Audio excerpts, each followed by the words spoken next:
ఈ సంవత్సరం ఎలా మనం పండించుకుంటామో భగవంతుడు అనే.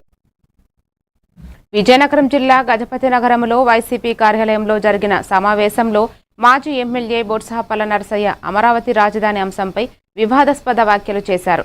అమరావతి కాదు కమరావతిగా ప్రజలు మాట్లాడుకుంటున్నారని పేర్కొన్నారు. రాజధాని నిర్మాణంపై ప్రజలు మేధావులు చర్చించాల్సిన అవసరం ఉందని, ప్రభుత్వం సాధ్యమైన పనులు చేస్తే ప్రజలు ఆదరిస్తారని తెలిపారు.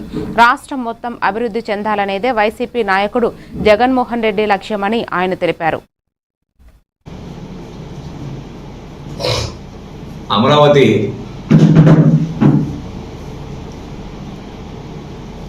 కట్టడం వలన రాష్ట్ర ఆర్థిక పరిస్థితి ఆలోచించుకొని చేయవలసిన కార్యక్రమం అది. అదే ప్లాన్ బి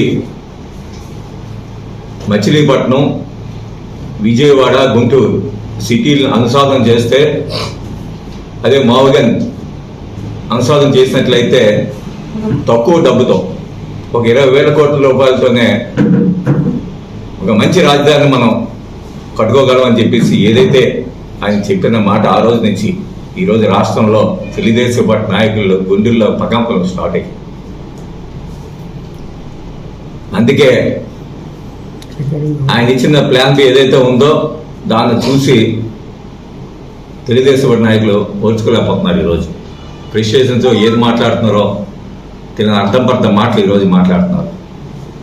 ఆ రోజు జగన్మోహన్ రెడ్డి చెప్పిన ప్లాన్ ఒకసారి మనం అందరం కూడా ఆలోచించుకోవాలి. యువత అంతా కూడా ఈ రాష్ట్రంలో ప్రజలందరూ కూడా ఆలోచన చేసుకోవాలి. ఈరోజు మన దేశ రాజధాని ఢిల్లీ ఉంది.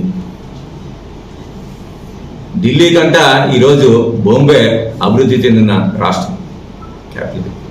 కారణం ఏంటంటే అక్కడ సీపోర్ట్ ఉండడం వల్ల దాన్ని బీటౌట్ చేయలేకపోతుంది ఈరోజు కూడా నా ఢిల్లీ. దాన్ని దృష్టిలో పెట్టుకునే ఈరోజు జగన్మోహన్ రెడ్డి గారు మచిలీపట్నాన్ని ఆ సీపోర్ట్ ఉంది, అలాగే గద్వాల